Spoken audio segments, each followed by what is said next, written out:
Welcome to another bone-jarring episode of Fearless TV, the program that goes beyond the edge as far as we can. Coming up in the next half hour, we go freestyle snowboarding, the preferred and most expensive way. There's manic wakeboard action as we carve up the boat wake with big airs and wall-to-wall tricks. And we screw in the spikes for some snow on the bikes. All this and some other stuff on Fearless TV.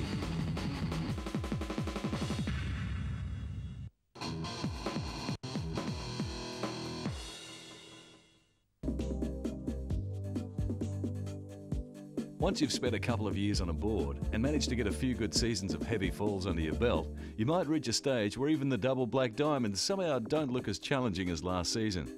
When you reach this point, you either seriously consider racing snowmobiles or you fork out the cash for a helicopter ride further into the mountains and start again at a whole new level. At this point, overnighting is the way to go, setting up a base hut to kick off each new day's boarding from, and it's a hell of a lot easier than hiking out after a serious day's leg-burning action. It's also a handy place to rest up if you plan on crashing big. There's still a bit of hiking involved though, even at this altitude, but not having to face huge lift lines at the other end and outstanding views makes it worth the effort.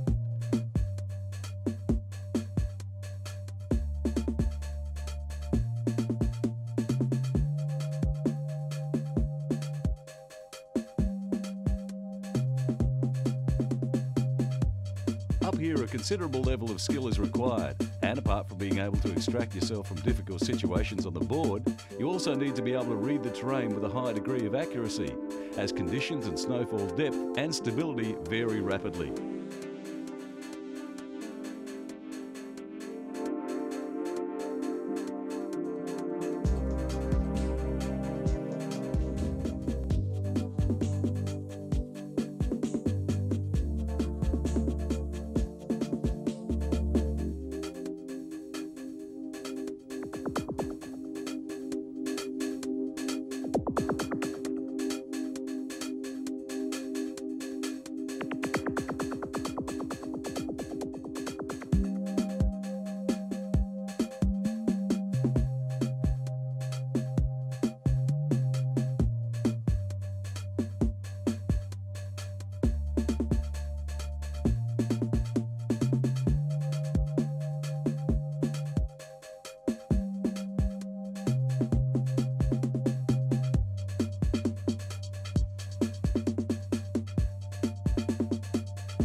Higher up is also an excellent place to work on your ramps and jump work, as nobody is around to witness big stacks and drop-offs that don't quite come off.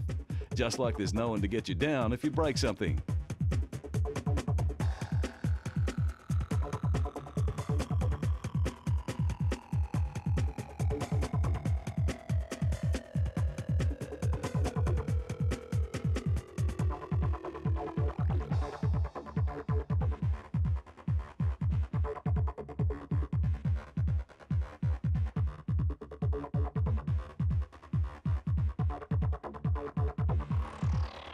At the end of the day, you can always head back to the hut for some do-it-yourself repairs and big stories on big stuff that nobody saw.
In the highly competitive arena of world motocross, four-strokes have long been regarded as a poorer cousin to their two-stroke counterparts, due in part to their style of power delivery and extra weight.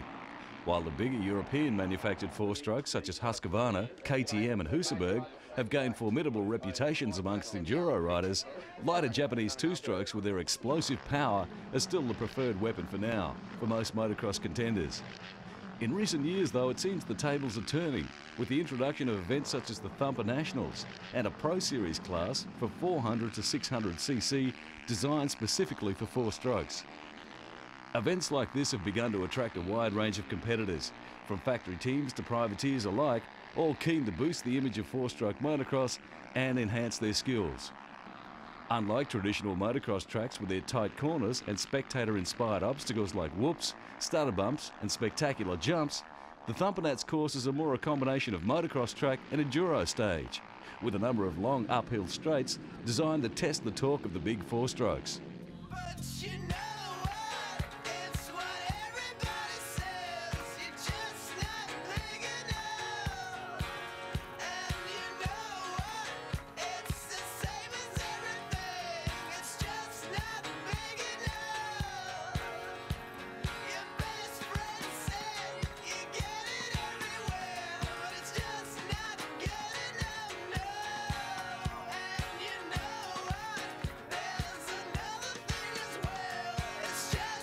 The 600s generally run several modifications, including a 4-speed gearbox as opposed to the production bike's 6-speed. Spec pipes are also fitted along with larger 50mm front forks. Vented discs and other various weight-saving bits to keep the total weight of the bike to just 5 kilos heavier than a 250 two-stroke.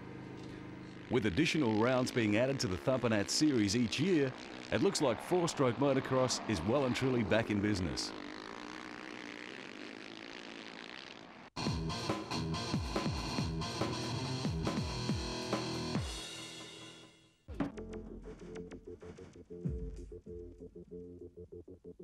Over the last few years, people's awareness of pollution levels in the inner city, together with an increase in demand for newer and better ways to stay in shape, has created a boom in off-road recreational bike sales. The number of people now using inner city parks and bike paths to commute to work, or just stretch the leg muscles on weekends, has caused many mountain bikers to search even harder for unridden trails. While mountain biking will become an official Olympic sport at the 2000 Olympics, it will still be a while before races or dual eliminators will be held on snow.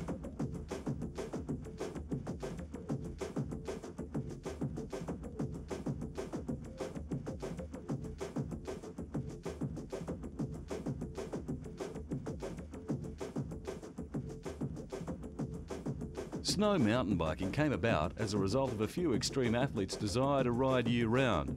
After all, what good is altitude training if you can't ride after a big dump of snow, or at least a few days after when it's hard-packed? To get underway on the white stuff, you need some pretty serious grip, which in this case comes from screw-in spikes, a bit like ice speedway, a sport Russians have mastered to perfection. Because snow is still relatively unstable even when it is hard-packed, getting any reasonable amount of grip when cornering is still a major problem. One way around this would be longer spikes. But as the spikes are screwed through the tyre wall from the inside, this causes problems with the screw head rubbing on the tyre, resulting in blowouts.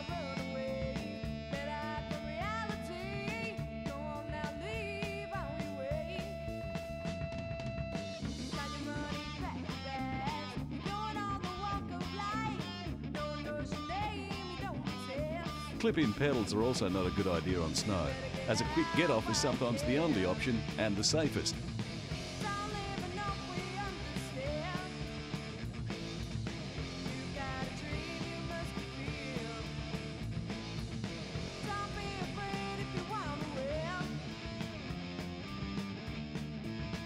Still, the straight line rush is worth the slide outs and stacks. And once someone figures out how to handle corners at speed, the sound of knobby tyres crunching through the snow will be heard on every ski resort.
The tiger moth has been a long-time favourite of aerial acrobats for many years now, and along with the Russian-built Sukhov, doesn't look like being replaced for a long time. Many of the world's leading aerobatics exponents prefer the tiger moth because of its inherent design stability and responsiveness when pulling high Gs. Strength is another crucial factor when considering an aircraft that will probably spend most of its working life in various inverted or extreme positions above the horizon. Once again, the tiger moth has built a reputation for its durability under stress. Check out some of these moves as we put the moth through its paces.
While surfing has taken on almost mythical status in countries with a warmer climate like Australia, Africa and the United States, and some parts of Asia, not everybody involved in the sport has access to fantastic temperatures and year-round summer conditions.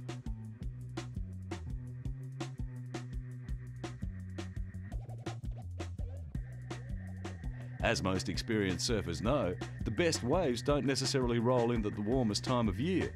And in order to make the most of good conditions, involves getting used to some pretty extreme conditions.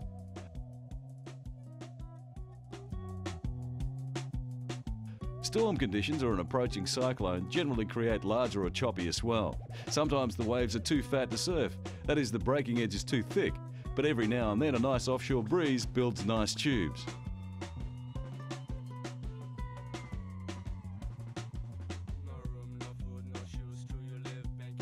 The other factor that separates the hardcore surfers from the weekend warriors is the onset of winter, when the water temperature drops to uncomfortable levels, and you basically can't feel the bottom half of your body after 20 minutes in the water.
Although by now its popularity and acceptance among extreme sport fans has travelled around the world, wakeboarding is still a relatively new form of extreme expression.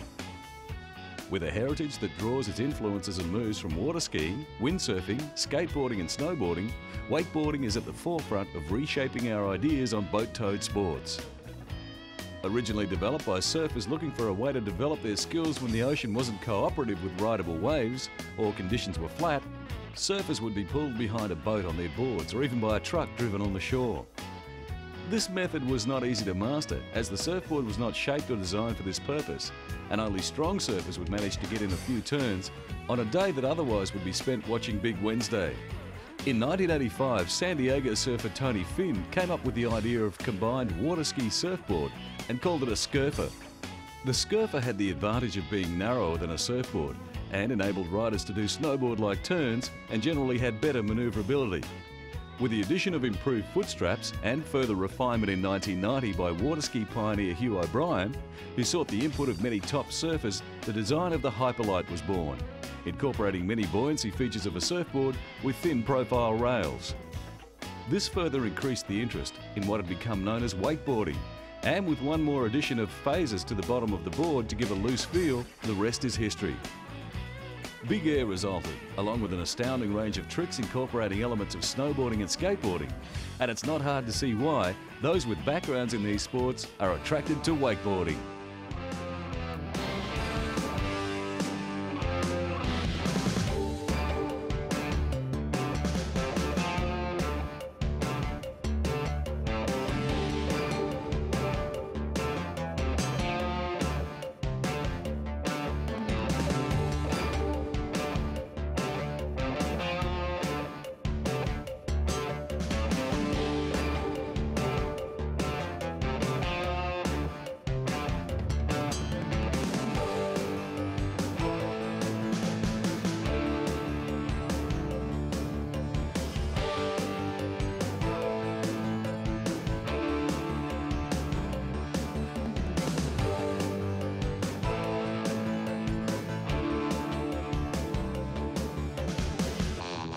That's all we've got for you hyped up adrenalised athletes.